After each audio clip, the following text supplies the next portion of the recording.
Day. All right. What's that? Here we go.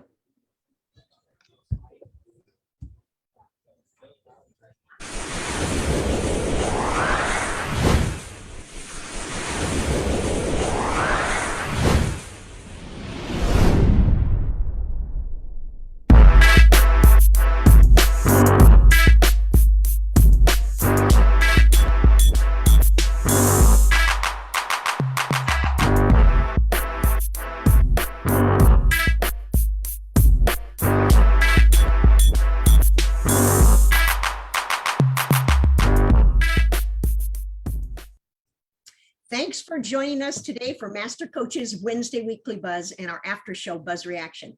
I'm Ruth Nelson, joined by Hall of Famers Mick Haley, Bob Bertucci, and Brian Gimalero, bringing you the most current issues and trends in volleyball. Our weekly news show has leaders in our sport provide their perspective on the questions that are asked, along with discussions on topics that are current and ones that are affecting all of us. Our news flash: $1 Million Club. Out of 58 Power 5 athletic directors for whom data was collected, 25 had contracts awarded at least $1 million in total for 2021 compensation, according to the report compiled by USA Today, and 4 topped $2 million. Well, we're in the wrong business, guys. All right. Got that right. Yeah, we know Open Doors reported that D2 women's sports accounted for 66% of the NIL deals and only 19% of women's sports in D1.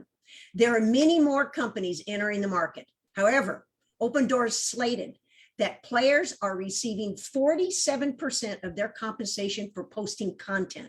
Football, of course, ranks first. Volleyball is second in NIL deals for D1. Remember, Texas, Mississippi, and Illinois are the only states that have a law prohibiting high school athletes from profiting off their NIL. If you're a high school or club coach, please continue to stay up on NIL and the impact on high school sports participation at www.nfhs, which is National Federation High School. Registration is open for the 2021 AVCA convention in Columbus, Ohio, December 15th through the 18th. Jump over to avcaconvention.org and save $100 by registering early. Our guests for today's extended buzz are 2 coaches from the Power 5 conference, and the third coach is from a conference that is on the search to join one of the Power 5 conferences. They all will provide their insights about their conferences, teams, and the upcoming conference schedules. So let's head over to Austin, Texas with former Olympic coach Mick Haley, who will introduce our first guest today. Mick? Thank you, Ruth. Pretty exciting time. This first 3 weeks has been pretty dynamic in collegiate volleyball. So having 3 coaches on today is exciting. The first one from the AAC conference, at least this year, is a head coach who has been at his school for 14 years, or starting his 14th year. He took on a schedule this fall that was pretty challenging. I think he's thinking he wants to win his conference. Let me introduce to you Todd Dagenais. Todd, thanks for coming on. Hello, everybody. Thanks for having me. You're not on the bus this time, and you're not on the plane. How did we hook up with you? You guys play a lot of Wednesday matches. It seems to be this year we are, schedules got moved to Thursday, Friday because of a lot of football games on Saturday this year. So that's just the way the schedule bounced. That doesn't leave a lot of training time, but we're doing the best we can. Well, real quick, tell us about your conference. Tell us what your expectations are for the teams, where you think they'll finish. Who are the teams that you have to beat other than all of them? I mean, who are the teams you're really looking for? And do you have some newcomers that are coming up in the conference? Your conference has taken a position that they're Power 6. In other words, if you won't let us in the Power 5, we're just as good, and we're going to be right there next, at least for this year. So kind of tell us about how you positioned yourself in the conference.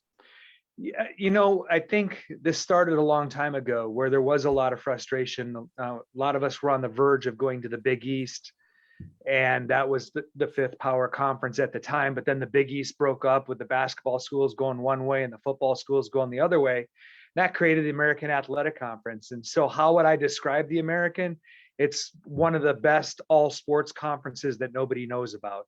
If you look at every sport across the board, on our campus at least, we've had top 25 teams in the last couple of years. Teams go all the way to regionals.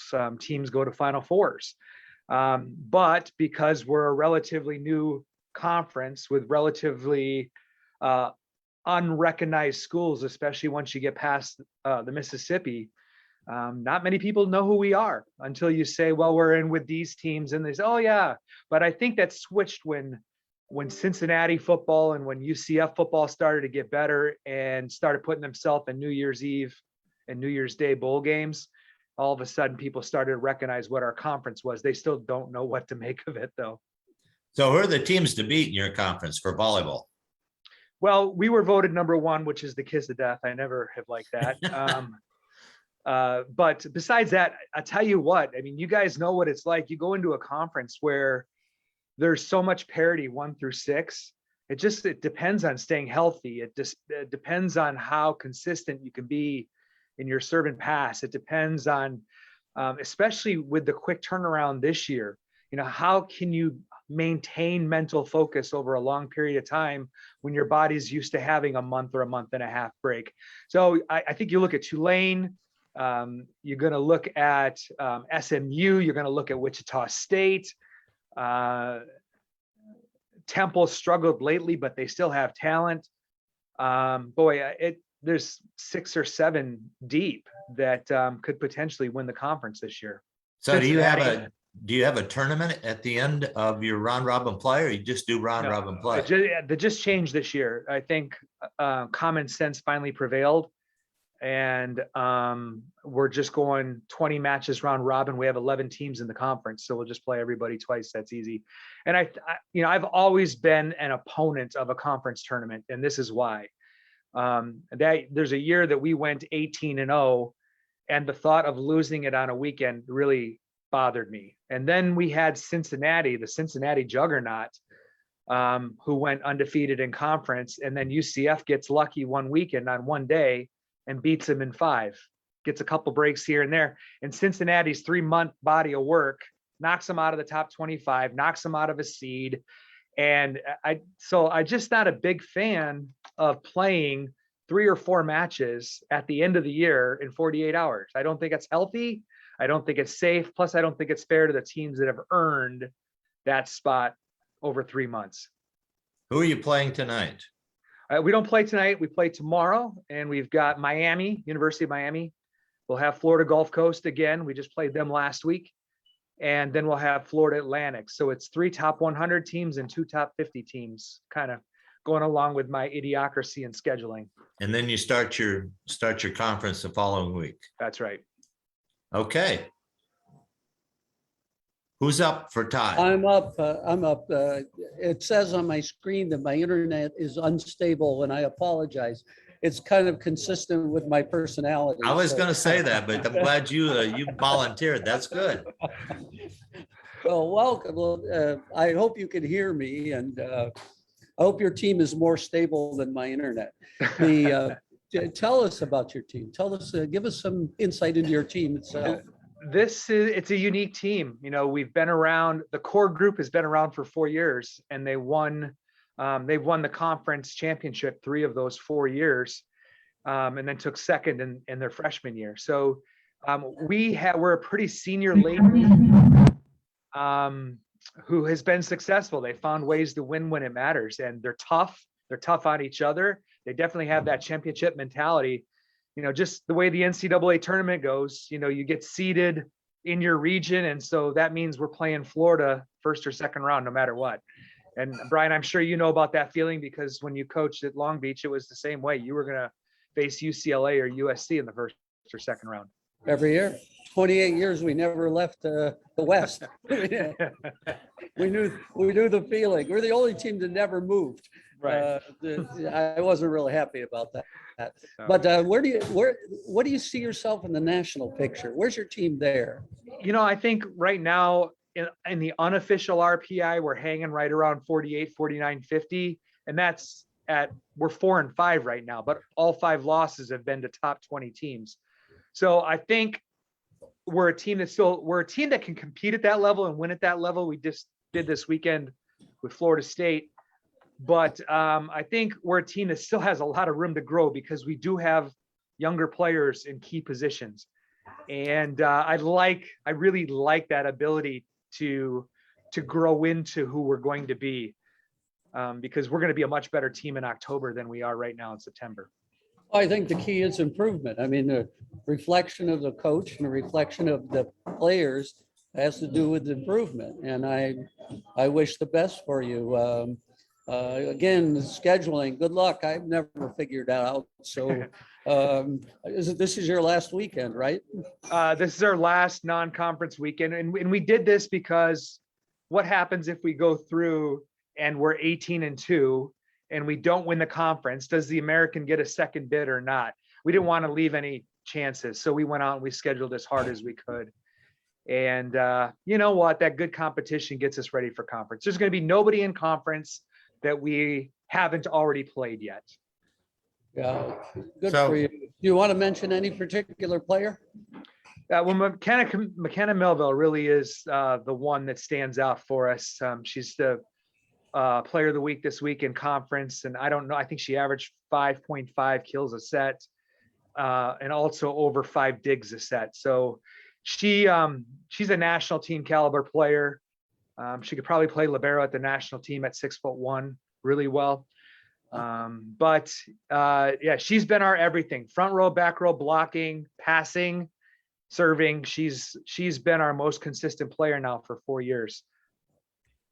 Well, I'm going to pass it off because I'm entertaining this entire coffee shop. So Okay, well, real quick, I have Brian. Now that you've retired, I have a confession to make, real quick. okay.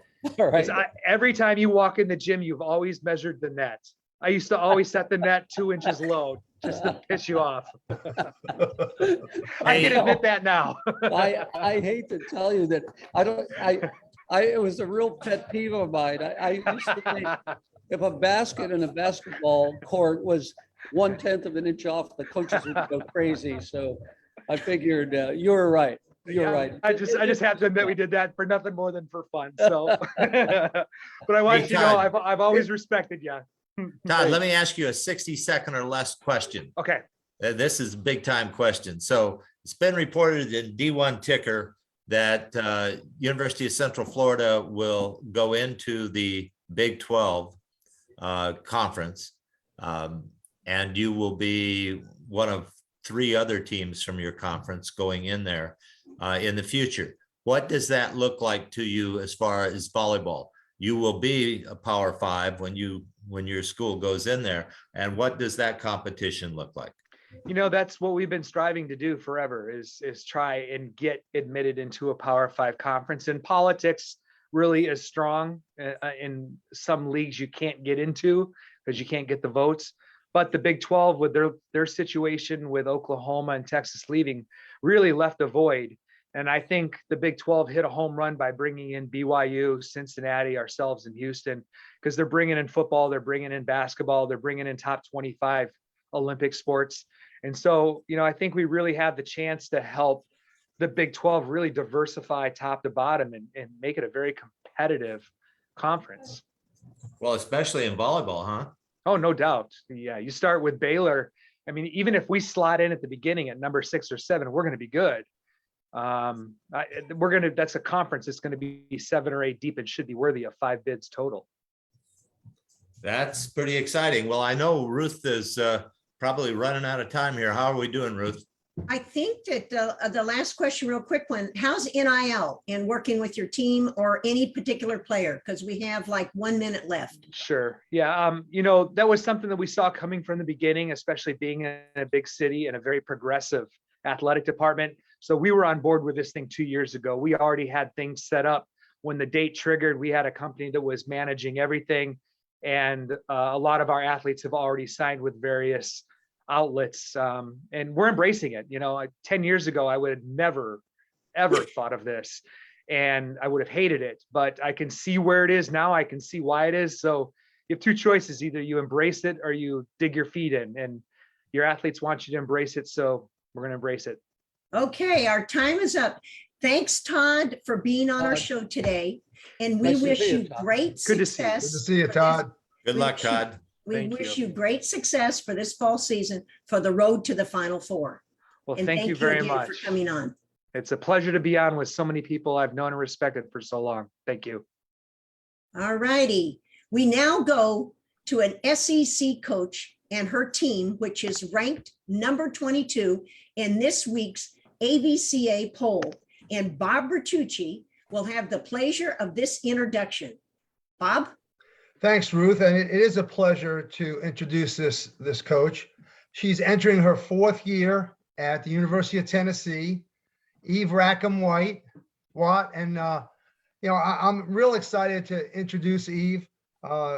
She, in her first year, she orchestrated the largest single year turnaround in program history. And of course, I've had a little history with this program. So I was excited to see her be so successful. She had 16 wins in the SEC. She was second in the SEC finishing up. So, I'm real excited to introduce Eve and to our listeners and tell you a little bit about her path. She started out at Colgate University as her first coaching job. Then, of course, went back to our alma mater at North Carolina, Chapel Hill, and really helped Joe have one of the best streaks in the 9 years that she was at the school. And it was a program where she was an outstanding student athlete herself. So Eve, welcome to the show, and we're excited to have you here. Well, thanks, guys. I appreciate the introduction, and it's cool for me to be on with legends. I mean, I just obviously I grew up on watching you guys coach, and it's cool for me to be here. So thank you. Brian's going to get the big head when you say that, Oh yeah, for sure. I did forget to mention she's a California girl, so I guess she's watched a little bit of Brian's teams. Yes, many, many years. So it's really, really my honor to be here. Thank you. Well, Eve, the first question we have for you has to do with just the SEC. This year, it looks like it's a pretty exciting year. I mean, you're off to a bang up start. Looks like you're on the way to really make some things happen in the SEC, but also there's a number of other teams in the SEC. So how about giving us a rundown on the whole conference? Sure. I mean, obviously, I think it started even last year with Kentucky winning the national championship and how strong the SEC has become in a conference that's been predominantly dominated by Florida, over the years. I think there's a lot more parity within the conference. Ole Miss is obviously had a great win last week against Western Kentucky. They're off to an undefeated start. Auburn's off to an undefeated start. We've had a really good start. Florida and Kentucky have had good starts. And I think that is really, it's neat to see, the strength of volleyball in the conference has just grown so much. And I think any number of teams could probably win it this year, which I don't know has always been the case in this league. It's kind of been either dominated by one or two teams, but I feel like this year, in the 4 years I've been here, is probably the most competitive. Obviously, South Carolina's off to a really good start as well. A&M's doing well. I think anybody on any given night probably is going to give whoever they're playing a tough battle, which is what you want. I mean, you want to have those matches. You want your team to be in, to go on the road and play good teams. It's good for everybody. So it's an exciting year, and it starts next week, which is crazy. Well, you hadn't mentioned LSU, and we've talked a little bit about LSU on previous shows when we were talking about, transfer students and programs that may be a dark horse right now to really, show well this year. What's your thoughts on them? Well, I think obviously they have a pretty experienced team. They have DeBerg coming in and transferring helped them tremendously. It looks like, I haven't watched them much, but it looks like they're still trying to figure out exactly all the pieces that they have and where to play them and how to play them. And I don't doubt that they're going to get better as the year goes on, as they get a little bit more acclimated to playing together.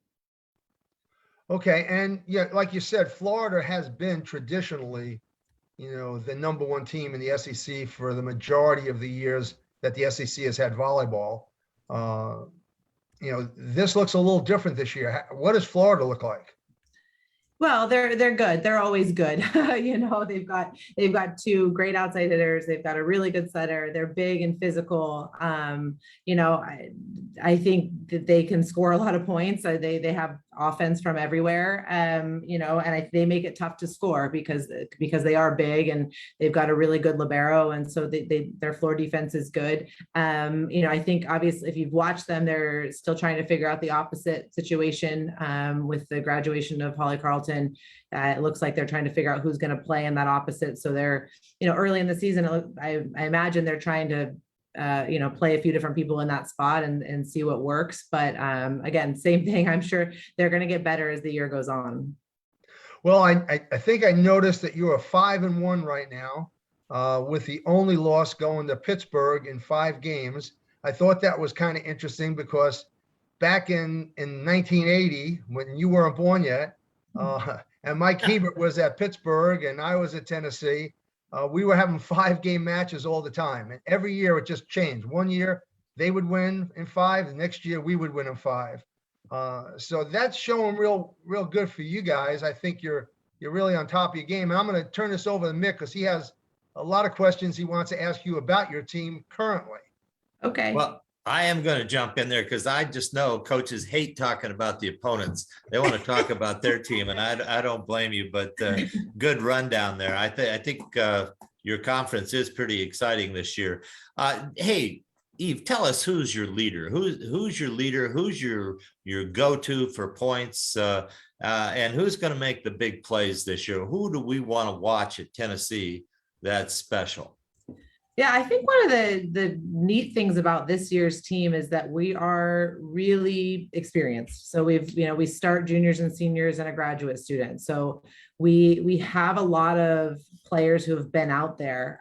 We have a senior setter who I would say is probably our leader in terms of our emotional leader.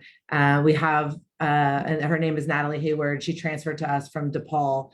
She came in January just before COVID hit and I felt like kind of got sold short a little bit for training within our system and didn't really get all the time we needed going into last year, into the, fall and spring season we had.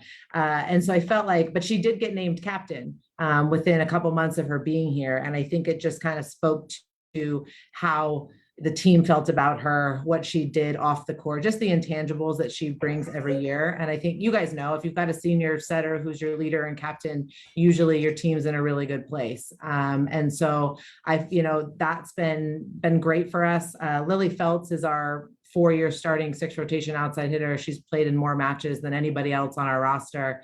She's the best passer on our team. She passes half the court as much as she can, takes balls away from as many people as she can. And just kind of, I would say, is more of our glue piece. She kind of keeps us all together. She keeps balls in play, just a highly efficient outside hitter. And then the 2 players who have really, I think, made the biggest jump for us to make the biggest jump that we've had this year is one, Morgan Fingal, who's our opposite. And last fall, so a year ago, she wasn't even starting for us. And in the spring, she started to kind of put things together and finish the spring season, the odd spring season we had, really on a high note. And I felt like, going into this season, she's almost 5 kills a set. And then Brianna Reynolds, the graduate transfer we have from Colorado State, she started college in 2016. So she's experienced. She's been a 6 rotation outside hitter her whole career. And she's scoring a lot of points for us. So I think one of the neat things about our team this year is, like I said, we're experienced, but we're also, we're playing 2 6 rotation outside hitters. We're playing a 6 rotation opposite. We essentially don't play any DSs. And you just don't see that very often anymore in college volleyball. So, it's been fun. Wow. You want to go on record as, are you going to beat Kentucky and Florida? I to be honest, I have not even thought about it. I know Liar. You guys know we play Friday. That's the match I'm thinking about. Yeah. Trying to lie to all of us is a tough one. I want to say that I think you are the surprise conference in the country. I think you're really strong. And again, it's with Kentucky winning last year and you having, LSU coming on and Auburn and yourselves and Florida. I mean, it's it's becoming a very strong volleyball conference. And I'm very happy to hear that. And but you're in the hunt. You've got some big matches coming up. Okay, Nick, you got a couple minutes. Sorry. No, Nick has a couple minutes. Yeah. I was gonna remember when it was like California and then everybody else. You guys remember it. And so volleyball has just come so far, and the Southeast in terms of the junior scene and the high school scene, and the states down here that didn't even have high school or junior high school volleyball. So it's just the sport has grown so much, which is just, it's been tremendous to watch. And I think our conference is a big benefit of that. Okay, Mick has one more question. He's got 2 minutes left. Wow. Is South Carolina as good as they say? I think they're good. I mean, they have some good early wins. I think Tom does a really good job. Those kids play hard. I think they have two really experienced three. They have a setter, a middle, and an outside hitter who are graduate students, and so they're experienced. And I know they're really tough to beat at home. They play in a small gym. It's hard to play in. So I haven't actually watched them play, but I imagine they are. So there's only 8 feet on one sideline and 14 on the other sideline. Check it out. Eve, what do you think about the teams coming into the SEC? Oklahoma, Texas. They're good. So that, I guess that makes us all better, right? Yeah, I mean, it'll just make it tougher, which I'm excited about. I know our players are excited about. I think from a recruiting standpoint, it helps to get Texas in the league. So yeah, looking forward to it as soon as it's going to happen, which I think will be sooner than they say. Are you hearing about any other teams that the SEC is looking at right now? I have not, but I don't know that I'm the person that would be hearing those things. Politically correct. Very good.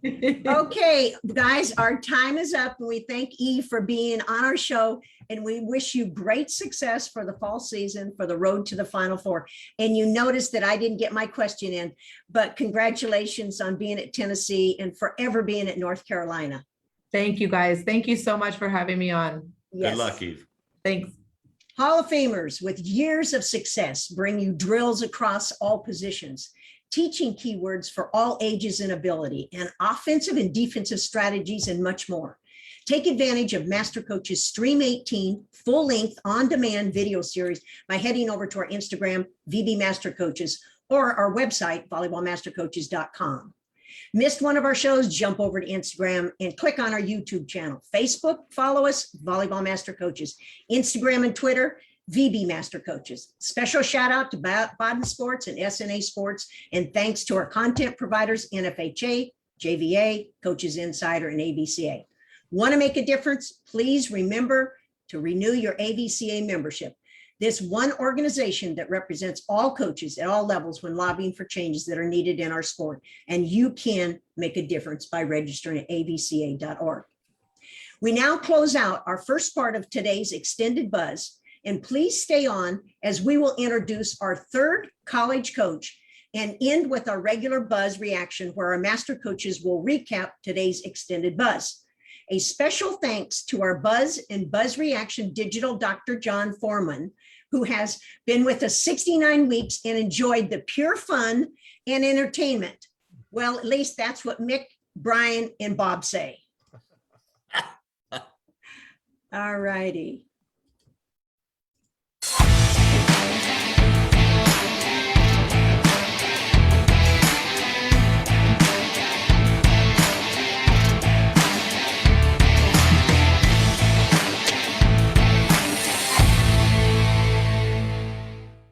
For those joining us for Buzz Reaction for the first time, today is an extended buzz, as we'll have another D1 coach from the Pac-12 who will address their conference, team, and upcoming season. We'll end this extended buzz with our regular Buzz Reaction with our Master Coaches recap on our topics from all three guests from today's show. So let's introduce our guest from the Pac-12 Conference, whose team is ranked this week by AVCA number 13. And Brian Gemolero, you have the honor of inviting our guest on. Indeed, it is an honor to introduce my friend and confidant and certainly one of the bright young coaches in the game today, Matt Ulmer, University of Oregon. He took over the program and right away brought it back. 2 years ago, he was in the grade 8. Last year, he was seeded 11th in the NCAA tournament. And this year, last weekend, he had another great win. He is a parent of 3 with a beautiful young daughter and a wonderful wife and a good friend. And welcome, Matt. It's nice to see you. Wow, what an introduction. Oh my goodness. It's so nice to see your faces. Thanks for having me. Yeah, Matt, it's a great start to the season. How's the baby, by the way? She's my favorite of the 3 by a mile. She's been sleeping 7 hours a night. She's 12 weeks old and she's a blessing. So we'll see how long she stays my favorite, but right now she definitely It's like players, you know. That's they right. change. Yeah. The ones that score the points, they're our favorites. This weekend she was my favorite player, right? That's it. That's the one. Yeah, Matt, it's nice to see you. I was lucky enough, it's come so fast. The time has come so fast.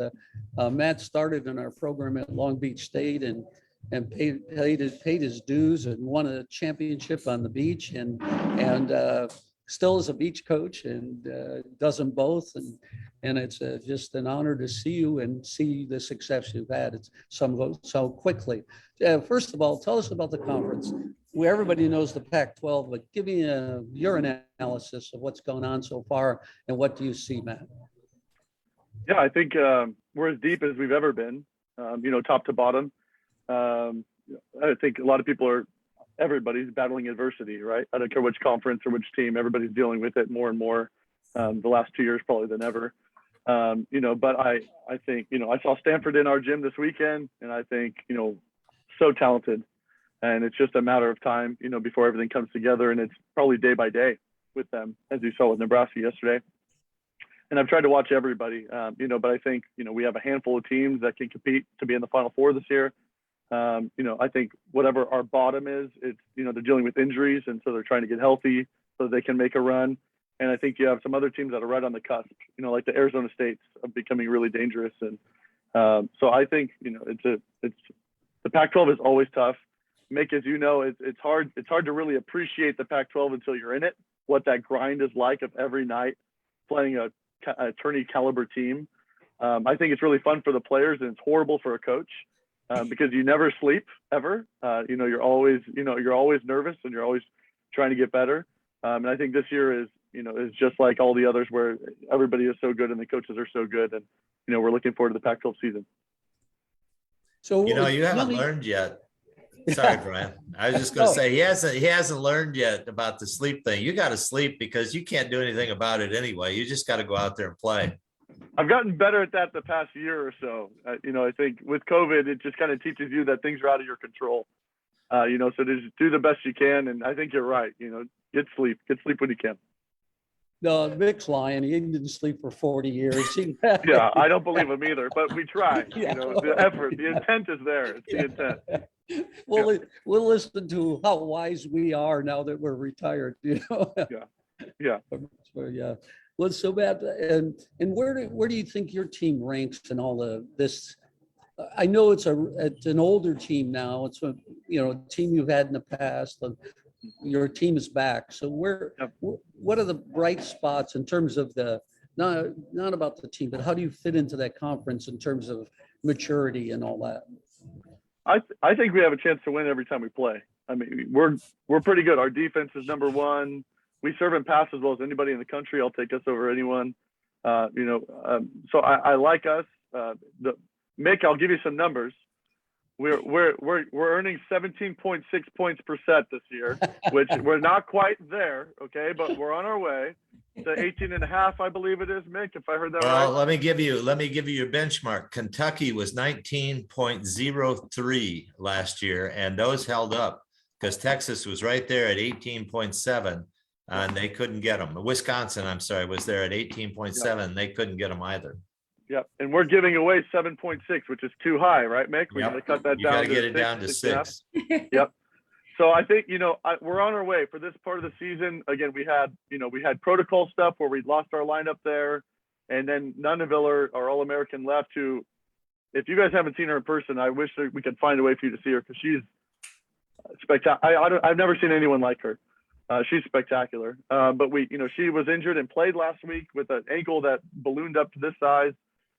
So I think we're not far off, Mick. We got to get up to that 19 number and get down to that 6. But I think we're on our way. I think we do a lot of things that can help us compete. And if we can get healthy and get everybody together, we have a chance.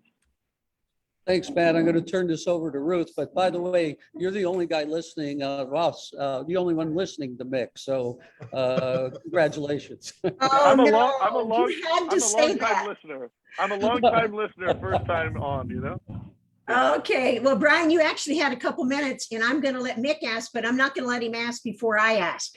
Okay. Even though it's going to be a different topic, NIL. Yeah. You guys are doing some special things with your video clips that people don't even know what NFTs are. What are you guys doing with that? Oh, well, I mean, for us with Oregon, we're the #1 most followed Twitter and Instagram account, Go Ducks is of any program in the country. Some of our players are doing very well. They're trying to do better and better every day. Eventually I'm going to start asking them for money, if that's legal. Hopefully they can start, just paying for my kids. That'd be great. But no, they, our team, I think it's great. I think it's great that our players, can make money off of their skill sets and their talents. And, I want to encourage them to do so. And I'm really proud of our group. We have a mature group that it hasn't been a distraction. And I think that was a lot of fear for a lot of coaches that it would become a distraction, and it hasn't. I think it's only just just getting more eyes on our sport. And women's volleyball is the #1 most profitable, I think, sport for NIL so far for women, second only to football. Yeah. So I think hopefully it just grabs a lot of attention from a lot of people of just how great our sport is and the women that are just so amazing that we're lucky enough to coach. Okay, give me those numbers again on social media, how many followers you have? For us, Yep. I think for Go Ducks, I think it's 1 million on Instagram, just short of that. Okay. But I know for Twitter and Instagram, which is what we kind of push, our main account is #1. And then for volleyball, I think we're number 10 overall. And I think we're 4th in the pack. So it's Stanford and the 2 SoCal schools and us, on Instagram. So Matt, after this show, then I should expect to see your posts on all 3 of your accounts that will push our numbers up to 5 million because all of your 4 million followers. Is that correct? So I'm holding you to this live. Ruth, you are the greatest of all time, and that's the reason right there. Good. I wasn't sweating until that moment when you just put me on the spot. Thank you. Good. Thanks, Ruth. Mick, you get the last question. Well, I'll actually throw a statement in, Matt, and you might be interested in this. We interviewed a young lady from Aquinas College in Grand Rapids, Michigan last week, who's playing NAIA, and she has got enough followers that she is already over the 1.2 million mark in dollars, not in followers, in dollars. So if people think the NIL is not good for women's volleyball players, they're wrong, because this gal is a go-getter. She's a setter. And so I really wanted to get into your team, though, and find out who are the players who are going to give Washington, Stanford, Utah, and maybe Washington State. I don't know why they've fallen off. I haven't followed Injuries. that. Is that right? Yeah, both lefts. And they've been hurt. Yeah, they're having trouble scoring. So they're not close to that 18.5 that you're after. There you go. So, yeah, I've been watching that very closely. But who's your setter? Who's your leader? I mean, Nunaville is your leader, right? And she's also scoring for you. But what are some names of some kids that we should be looking for that don't get as much press here? Sure. So we're doing a 6-2, or we have been. That's what we're trying to do. Again, I just think it gives us a really formidable block everywhere. And we're holding teams at 135 hitting percentage right now on defense. So we like that number. We're going to try to continue to do that. But yeah, Nunaville, I think, is a 4 dig, 4 kill a set player. Wow. She's really close to that, right? Yeah. Has there ever been another one? Do you guys know of a 4-4 before? Yeah, Brian had a couple actually. Was I her name was Tara one. Cross? Was it I was Tara? one Did on the Tara get the national 4? team. Were you? Wait, Yeah. who? You? Yes. Come on, Ruth. Ruth. Hey, listen I don't to doubt you for you. a second, Ruth. No, I don't doubt you for a second. You don't, I know where the mute button is. You better be careful. You invited me on. You knew what you were getting into, Ruth. You Oh, knew. yeah, I know. Okay. Hey, okay. Brian was Sorry, Mick. Brian was Tara 4-4. Yeah. Yeah, amazing, and that's the greatest.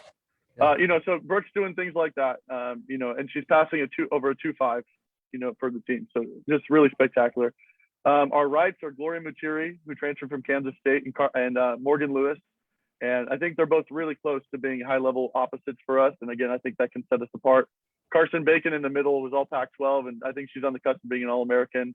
And then our libero, Georgia Murphy, having Georgia in the back row with Brooke Nuneville, you're having two of the highest, the best liberos in the country on the court the whole time. And Georgia's over a 2.5 also. So I could go on and on, but overall, it's a deep group. Taylor Borup is 23.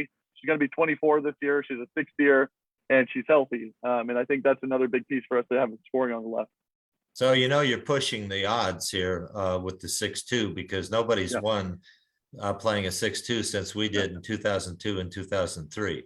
Yeah. And Mick, would it surprise you if the reason I want to do it is because I want to be the one to do it other than you? Like, it's just out of pure ridiculousness. Just so somebody has to say in a sentence, not just USC, with USC, Mick, and Matt's team at Oregon, they won it with the 6-2. That's the only reason. Pretty interesting. Brian, you prepped this guy before he came on because he knows how to push everybody's buttons. Listen, when we played against each other, we couldn't walk by each other's bench without a lot of talk going on back and forth. That's right. Yeah, it was pretty fun, actually. I missed that a lot. Absolutely. In fact, the SWA would position herself in between in case she had to jump out there. I thought that's the only place we really had a SWA escort. Lisa knows. She knows where to put herself. Matt, I have to tell this story since you tried to go after me. We were at the AVCA convention and Brian was speaking. And this is the first time I ever met you. And I said, I need to do with BYOP, we're doing defense skills and rolling and everything. And Brian says, oh, just take Matt, he can do it. So I didn't even know Matt, and Matt had to come out and demonstrate and with all those 7, 8, and 9-year-olds. And that's the truth. Not very many college coaches would go do that. But Brian said, Matt will do it. But how was my technique, Ruth? How was my technique? Well, on the air, pretty darn good. Off the air, I'll tell you. Okay. How about for a 6'7" guy? For a 6'7" guy, not bad, right? I don't know any 6'7" guy can roll the way Matt does. I've never met one, so. I can't get Let's back set the up record. anymore, but I'm working on it. That's exactly it. Well, we have a couple minutes left, you guys, if you have those questions that you have listed that you haven't attacked yet. Well, Matt, I'd like to ask Matt if he's heard anything about the, conference realignment. Is Pac-12 going to add any other teams or have you heard anything? There was some talk early on, but as far as I know, I think we're staying, or at least the statement that our new commissioner has said. It sounds like we're sticking with the 12 that we have, but I'm assuming things are always fluid, but it sure seems that way. Well, it seems like the Big 12 was talking about Houston and TCU. And I know Texas Tech would be very upset about that, as would Oklahoma State, because both of those two schools wanted to get in way back when they were looking at Texas Tech, Oklahoma, and Oklahoma State. So it's kind of an interesting time. It is, for sure. Yeah, I heard a couple Texas schools, right? But I feel like that's gone away. So, Matt, please say, Matt is a wonderful assistant, Erica Chidester Dillard, and please say hello to her. And she was, Matt and Erica were part of my staff years ago, and it's nice to see you two together. And please say hello to her. She's an incredibly talented young woman, and I'm sure she keeps you in your place like she did with me. That's right. Between her and my wife Kara, you know it. We're trying not to, Brian. We're trying not to kill your reputation. We're trying to. Okay. Well, our time is up. for our extended buzz. And we thank Matt for joining us today and wish him such great success for this fall for the road to the Final Four. Go Nice to Ducks. see you, Matt. Yeah, Hey, good good luck, luck. Matt. Thanks, Matt. You all are the absolute best. Thanks for what you do. I watch all the time. All right. Thanks, All right, we're going to test you. Thank you. Yeah, There you go. we are going to There you go. test you. All right, Master Coaches, we are ready for your reaction from today's extended buzz from all three of these coaches. So who is going to go first? Well, I'll go first. I have two things that kind of stood out to me, and I'd like to hear what Brian and Mick and Ruth you have to say about it. One is the number of teams, that seem to be building their team around transfer students. I mean, there was a time where coaches would really be feeling like they were taking a risk if you brought a transfer student in, you're afraid you were going to get somebody else's problems. And a lot of these teams seem to be building the strength of their program because of the one or two, transfer students they came in with.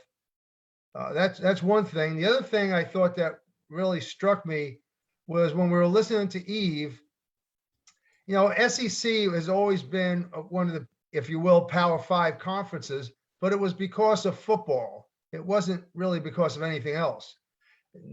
It sounds like they may very well be a Power 5 conference in volleyball right now. And definitely with the addition of Texas, based on the parity, it seems like, and the level of play they have up and down the conference. So what do you guys think about that? I think that conference is still Kentucky and Florida. And until the others step up, which is what we thought maybe would happen this year, I think it's still a 2-team conference. Last year, I believe they only got 2 teams in the tournament out of the whole conference. So they would have to make some pretty big steps this year. But as Eve was saying, Tennessee feels like they're coming up. South Carolina really thinks they're coming. LSU had a lot of pre-hype, especially picking up DeBerg, the transfer, and that hasn't seemed to work out for them so far. So, there's, and Ole Miss has a good win, but they're not there yet by any means. They can tout these early wins. I think it's going to be interesting to see. I watched A&M last night, and they're an interesting team. But I would tell you, I think the ACC might have even made bigger strides than the SEC at this point. So the next couple of weeks will be very interesting in my opinion. Well, I'm going to go to the bottom of the SEC because I've never seen Ole Miss and Mississippi ever not be anywhere but close to the bottom. And if anything, you can say the progress of those two, it obviously the schools are making a bigger commitment to them because not only just their hiring of coaches, but also the fact is they're getting out and playing other teams. Now, whether that affects the Power 5 or not, but I want to say that about the SEC because a lot of times they've not been as strong at the bottom. And Ole Miss, Mississippi State. Yes. Yeah, they've always been the bottom of the conference for the most part. Yeah. But when they were at the bottom, their football was good. Now that both Alabama's football is good, both Alabama teams are at the bottom now. Is that the way this works? I don't know about that. I don't think the budget's reversed though. Say, listen, the other part of that question that Bob threw out about transfers, I would tell you that I'd be shocked if there's a team without a transfer starting. And I think the coaches have embraced transfers. I think they're recruiting more in the college ranks than they're recruiting in the high school ranks at this point. I was at Texas State last night to watch Texas State play Texas A&M in volleyball and happened to read an article. All 21 of their football recruits are transfers. They did not have a high school kid signed until after they signed 21 transfer football players. And they're 1-1 in football. They lost to Baylor interesting game early, and they won this last weekend. I think the transfer thing is here to stay. I think it's like club volleyball.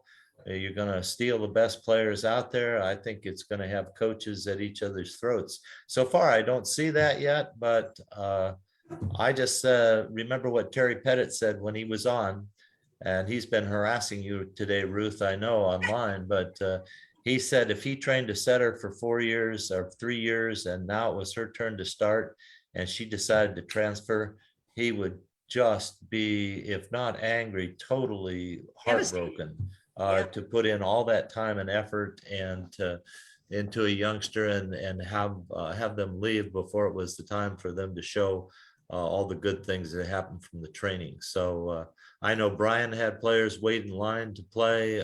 Bob had players wait in line to play. I know you had players wait in line to play. They didn't switch schools. And many of them were all Americans, even though they waited, but they learned their trade and they knew that what was coming next, and they knew what to carry on. So I think this transfer thing's not over. There's going to be some interesting things happen.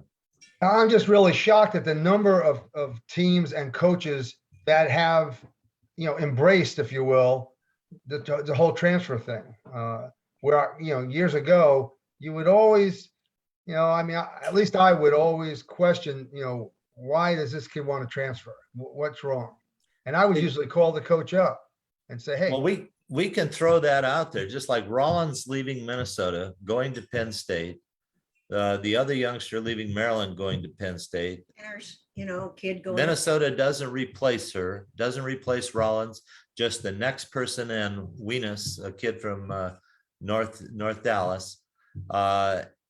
And Minnesota's doing quite fine. They're playing at a very high level. Penn State seems to be struggling with 2 or 3 transfers in the lineup. Then you take Pitt, that gets Penn State's top middle blocker, or one of the 2 real good middle blockers, and they seem to be strengthened by it. So there's no answer here yet, no formula for success or failure. And we have to throw in LSU, who got DeBerg, but DeBerg is not performing at the level she did at Missouri yet. This is 2 years ago before COVID, and I had 2 15-year-olds say to me, I said, well, what have you thought about schools? And they go, well, you know what, Coach Ruth, I can go to that school, and if I don't like it, I can just transfer. And I go, what? Yeah. Why aren't you thinking about going there and finishing your education and playing at that school? So if you've got that being thought of at the junior level, if you don't like it, hey, you can transfer somewhere else. Well, I think there's a reality to it. And I remember being so upset when a player wanted to transfer and really trying to hold on to them when you have long meetings trying to get them to stay. And but there was a system there. I thought I was teaching a player how to play, and then they go to another school. It was pretty difficult to take. And then and there was a system where the players could contact their club coach, and the club coach would contact another school, and then they could figure out a legal way to transfer, and it was difficult. But today I would look at it completely differently. I would see the job now more as a general manager, and kids who want to leave, they want to leave, and just try to replace them, because there's just as many kids who want to come in. You don't develop that great relationship, and you don't have that long term, and you don't watch them grow up. I found such a difference between 3rd year and 4th year, and even 4th year and 5th year in some cases. That such a development that kids, I think, miss by transferring. But I would see it completely differently. I would just let it happen and be a general manager and keep revolving door with my team and try to do it that way. It's not as fulfilling to watch players grow, but it's a reality, and it's not going to change. So what happens when a kid goes to a camp? They've already committed to a college, and all of a sudden they leave the camp and they've already decommitted and committed to that camp where that coach was. Now, surely that coach wasn't talking to that kid about transfer. Well, you're actually allowed to do that now. Yeah. But Bob, Eve didn't mention this, but the reason she got the transfer setter from DePaul was that Callie Williams, the setter that she was training, left and went to play at Baylor, where her dad was the assistant coach. And she's sitting the bench now. She was starting for Tennessee, but she's sitting the bench with Baylor right now. She played a little 6-2 last year. There are all kinds of stories out here, and I would think that players should research these, because for every successful one, there's one that maybe didn't work out as well as the youngster thought it might. When you said it was legal, you meant to decommit, or were you talking about the coach talking to the kid? Coach can now talk to players at the camp. Oh, no. I didn't say they couldn't talk. I said, what are they talking about? All of a sudden, the kid never knew this coach. They know nothing about the program. All of a sudden, after the camp, the kid's going to that camp. To that college. I love the TV announcers now for football and basketball, and they don't say transfer now. They say this player started at this school. I noticed that too. Yeah. Meaning they're all going to switch to schools anyway. So they started there, and now they're there, and now they're here. It's kind of amusing, huh? Okay. No, I think it's, if you look at society in general, and then I don't want to get too philosophical here, but it's really what's happening in industry and in jobs, in all areas. It's the same kind of mentality. People don't have the loyalty they had before. They don't have the commitment that they had before. And it's okay. It's acceptable to be switching teams or switching jobs, all the time. Okay, so last question we have. Okay, your recommendations, all three of you, to these junior players that used to start at one club and stay at that club, and now you've got a kid that plays club 7 years and there's 7 different clubs. What could you give them for advice on playing in club? And do you have to play for the club that wins a national championship to get to a college? Well, of course not. Every player is found. We find there. All of us looked everywhere. Mick was talking last week, searching for a player. We hear about a player, we try to find everybody. So you're going to be found. But the club business now is about recruiting and not about training. It's who can you recruit to win championships to get other kids into your club, but it's not about teaching kids how to play. It's just not there anymore. Hey, Mick or Bob? Well, yeah, I think the winning thing and trying to get in front of the top coaches is why we're seeing all of this. But playing has been the thing for the parents. The parents have pushed this because they think their daughter has to play. I'm reasonably sure that if some really good athlete stayed in a program and worked her way up to starting in her senior year, but developed her skills in that program, she would be farther ahead than going to another program that just guarantees that she gets to start until they can get somebody else that comes in that's a little bit better. And then you have to realize that you're going to get replaced, that the clubs are all about what Brian said, managing and recruiting. And they sell the parents on, look what our teams are doing. And they're getting seen in Atlanta, in Denver, in Philadelphia, in California by all the coaches in the country because they're playing on these certain teams. So it's really hit or miss. Oh, our time is up. And thanks for joining us today for our extended buzz in our buzz reaction. For those coaches that are interested in consulting services, please go directly to our website, volleyballmastercoaches.com, click on the contact form, and we look forward to customizing an in-person or virtual clinic for you. Don't forget to take advantage of our Master Coaches Stream 18 full-length on-demand video series by heading over to Instagram, VB Master Coaches, or our website. A special shout out to over 100 guests who have shared their insights with us and our viewers over the past 69 weeks. 2021 ABCA Convention in Columbus, Ohio, December 15th, 18th. You can jump over to abcaconvention.org to register today and save $100. Be sure to tell your friends about our weekly news show. Thanks for joining us today, and we will see you next week on The Buzz.